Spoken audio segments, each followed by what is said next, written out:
Hello, everyone. My name is Sean McKesson, and today I'm going to be talking about how to conduct an effective training needs analysis. What is a training needs analysis? This is a question we get quite a bit, and very simply stated, it's a way of gathering data in a structured manner to effectively build a training plan from that data. There's a lot of ways to go about this, and there's some best practices that we've learned as an organization that we'd like to share on this quick video. Why would anyone want to do a training needs analysis? That's a great question, the root of everything. First, it defines and prioritizes the greatest areas of needs. Great to know that. It allows you to identify performance and skill gaps that you may or may not have known about. Allows you to develop data where you can actually evaluate performance measures. It's integral to determining the cost and the benefits of training so you can measure a return on investment. Obtaining management support, it increases the chances of reaching learning goals, and it improves employee morale. All of these are really good reasons why, instead of just jumping into building a training plan, you want to do an effective needs analysis so that you're either spending your money well or you're spending your time well. The process, as we have found to be effective, falls into four categories. First, we're going to identify the business goals. That's step one. Step two, we're then actually going to gather the data. Step three, we're going to assess the training solutions that are available. And then we're going to build a training plan based off the results that we've seen and comparing that to our business goals. So without further ado, we'll go straight into step one, identifying those business goals. So we're starting with the end in mind. You'll want to start by taking stock of the organizational goals and deficiencies that are known throughout the organization. And there's a couple of places that will help you start by categorizing what you're looking for. What are your organizational targets, sales goals, operational output?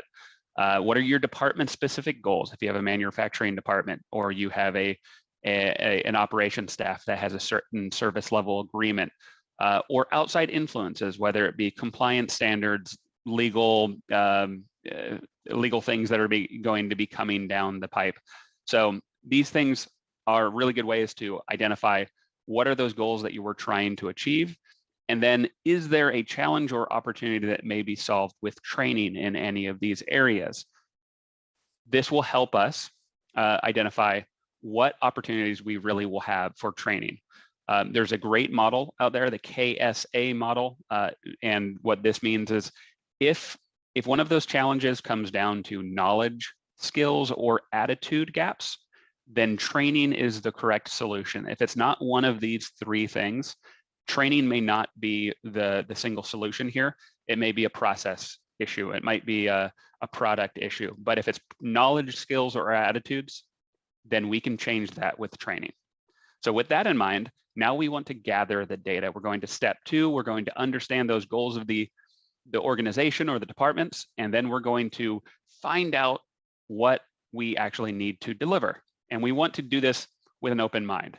A couple of ways, the big three, if you will, best three ways to get this information that we've seen after doing this for years is surveys and questionnaires is one, right? SurveyMonkey is a great tool. There's a lot of survey tools that will help you build this internally or using a partner like New Horizons.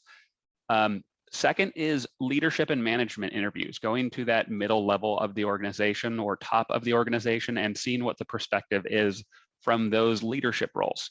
And then finally, there's the focus groups where you can get a group of the knowledge workers, the people who are actually doing this day to day, and get their perspective on what training needs are there. Between the three of these, you get a really holistic view of what training needs are out there. Other things that you may want to consider, document and process reviews, observations, actually sitting down and watching somebody do the work, performance appraisals, whether you have monthly or quarterly reviews, how are people graded, how can they improve? Using tests and assessments is also really key. You don't want to just ask how training was, you want to assess how effective it was, and you can do that by testing the actual skills that they've learned. And then one thing that I don't see a lot of, but I'd love to see more, are advisory committees, getting groups of employees to actually give their feedback. A couple of ground rules that I like to set. Begin with the end in mind. Think about those goals and build your questions, build your interviews around that. Set timelines, set a deadline, make sure that everybody stays on task so that you can get the most data, and then diversify data sets. When you're asking questions, make sure you have open-ended questions as well as close-ended questions so you can get some more tangible data as well as some of the more holistic information that will help you make some smart decisions about training. Some questions you can ask: what are the goals of the business, the department, the individuals? What kind of teaching style does the target audience best respond to? What kinds of training resources do you already have available that you might utilize? Just a few examples of questions you might want to start figuring out the answer to and incorporating into how you are building surveys or building out interviews. And if you don't know the answer to any of these questions, ask anyway. Or if you don't know for sure, but you think you might, don't assume. Step 3, we're assessing the training options now. Now we've gotten the data, we've compiled how many students or how many potential employees want what training, and what we can do is start looking at what the actual options are for training. So first thing you want to do is take those business objectives that you found out at the beginning of this process, compare that to the data. Does it tell you what you expected, or does it tell you a different story? And connect those data points, the objectives and goals, to where hard and soft costs come from. If I'm you, I might want to pause on this screen and take a look at this really nice cheat sheet of hard costs that you might increase or decrease, as well as soft costs that you might increase or decrease. Again, really good cheat sheet. I encourage you to pause this and come back to it and take a look and see what resonates with you and your team. Once again, coming back to the KSA model, knowledge, skills, or attitudes. If in comparing the goals and objectives to the data that you found, the solution seems to be telling you that knowledge, skills, or attitude gaps can be filled to improve the likelihood of meeting those objectives and goals, you have a clear solution and it's told you exactly what you wanted to find out. And then you can recommend a solution. And that starts to entail building a training plan. So now that you've identified all this, you're connecting the dots, getting buy-in is huge. Whether you're going up and you're trying to explain this to your C-suite, or you're trying to get buy-in from the rest of the organization, show your work, show the raw data, show that you've put in, you've done this in a logical way, visualize that information so it's really easy to read, and then connect those hard and soft costs that we talked about to those goals. What dollar amount are you actually gaining or subtracting on the top line or the bottom line of the organization? This will help you get that buy-in from everyone within the organization, from the top to the bottom. And then making recommendations, right, for how you're going to be delivering training.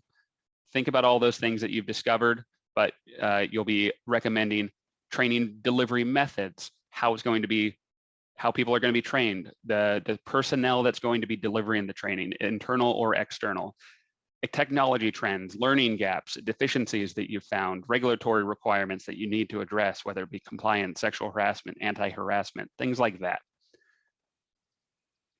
Last thing I'll leave you on is this is a great recommendation. If you're really interested in this topic, I would highly recommend the book Return on Investment in Training and Performance Improvement Programs by Jack Phillips, one of my go-to training Bibles. Yeah, you can learn a lot more from this. This was a short introduction to this topic. If for whatever reason you did have any questions, I am more than happy to help out. Feel free, I've put my phone number and my email here. Reach out and we can help you. Otherwise, have a great day. Thank you so much.